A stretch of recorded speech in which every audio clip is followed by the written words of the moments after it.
अब तक 143 हो गए हैं। ये मिमिक्री कांड ने कुछ क्या एनडीए को मौका दे दिया इन पर हावी होने का? देखिए, ये तो भाजपा के पास बहुत बड़ा तंत्र है और वो मिमिक्री को एक मुद्दा बना रही है। ठीक भी है, क्योंकि सियासत में जो दांव चल जाए वो कामयाब है। लेकिन कई बार ऐसा होता है कि विपक्ष की जिन मुद्दों को लेकर आगे बढ़ता है उसमें कुछ चाल गलत पड़ जाती है और वो उसके खिलाफ चले जाते हैं। भाजपा के पक्ष में बात इतनी है कि उसकी गलतियां छुप जाती हैं और विपक्ष की गलतियां उजागर हो जाती हैं और उस पर हंगामा मच जाता है। बीजेपी उसको अभियान बना लेती है।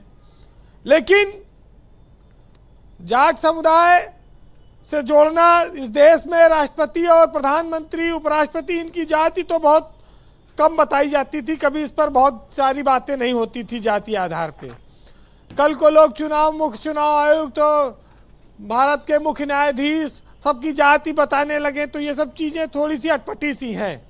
लेकिन 143 के करीब सांसदों का निलंबन, कल्याण बनर्जी उसमें उनका मिमिक्री केस, दूसरी ओर मोदी की गारंटी वैन गांव-गांव में घूम रही है। एक तरफ तो देखिए बीजेपी प्रचार अभियान में लगी है, विपक्ष को बदनाम कर रही है, दूसरी ओर वो अपने वोट बेस को भी मजबूत कर रही है।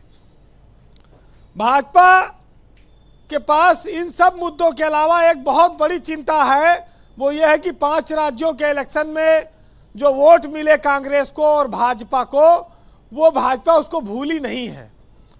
4 करोड़ 81 लाख और 4 करोड़ 91 लाख का मामला लोकसभा चुनाव में वो कैसे भारी पड़ेगा और उसको कैसे कम करना है, इस पर उसका काम लगातार जारी है। और रही बात पंजाब, हरियाणा, उत्तर प्रदेश, राजस्थान, पंजाब छोड़ के बाकी जगह जितने जाट हैं, अगर आप देखें तो सब जगह भाजपा की सरकार है। तो भाजपा के सम्मान में और टिकैत मैदान में टिकैत की पार्टी भी आज काफ़ी इसका विरोध कर रही है। तो ये चीज़ें दिखाती हैं कि निलंबन हुआ और उल्टे विपक्ष के ऊपर दोहरी मार भी पड़ रही है।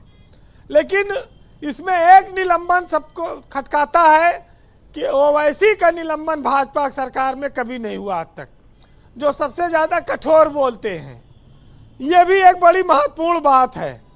वैसे ब्रजेश जी, जब से 3 राज्यों में मोदी जी ने नए मुख्यमंत्री बनाए हैं, तब से हर जगह नेता कुर्ता चमकाए एकदम घूम रहे हैं। पता नहीं कब किसको पकड़ के मुख्यमंत्री पद की शपथ दिला दी जाए। हमारे राकेश त्रिपाठी जी जानते हैं कि वो तो महामंत्री थे मध्य प्रदेश वाले, संगठन के आदमी थे जिनको मुख्यमंत्री बनाया गया है।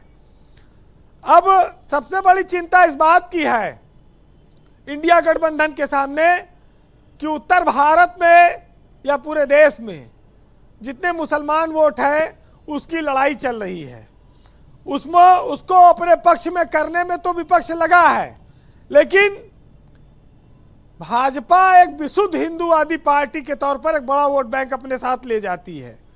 राष्ट्र धर्म, मंदिर मुद्दा, राम मंदिर, काशी, ये जो ताकत है बीजेपी की, ये उसके तमाम कमियों को ढक देती है। और इसीलिए कहते हैं कि जो 133 सांसद निलंबित हुए हैं, अगर आप देखेंगे तो इंदिरा गांधी के ज़माने में एक ठक्कर आयोग गठित हुआ था और उस समय जब वो आयोग की रिपोर्ट पेश हुई तो संसद में 65 सांसद निलंबित किए गए थे और आज 143 के करीब पहुंच गए हैं। तो ये दूसरी बार शायद देश में इतनी बड़ी संख्या में निलंबन हुआ है।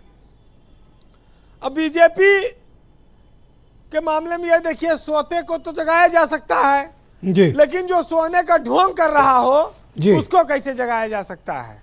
उसको जगाना मुश्किल है।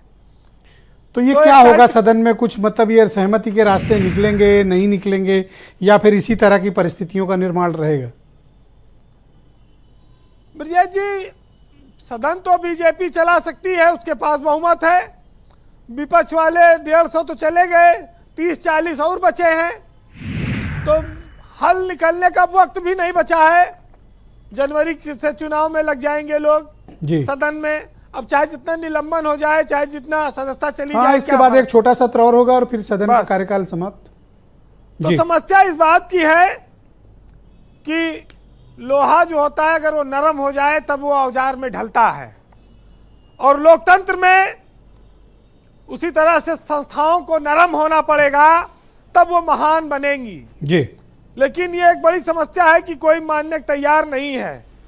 बहरहाल एक साहित्यकार ने लिखा है कि गलतियां जब दूसरों की गिनाया करो तो पहले खुद अपने गिरेबां में झांक आया करो, और आईना जब भी उठाया करो पहले देखा करो फिर दिखाया करो। बहुत शुक्रिया वीरेंद्र जी, आपका बहुत बहुत धन्यवाद। ग्राउंड जीरो से अपने इनपुट, फीडबैक और ऑब्जर्वेशंस हमें उपलब्ध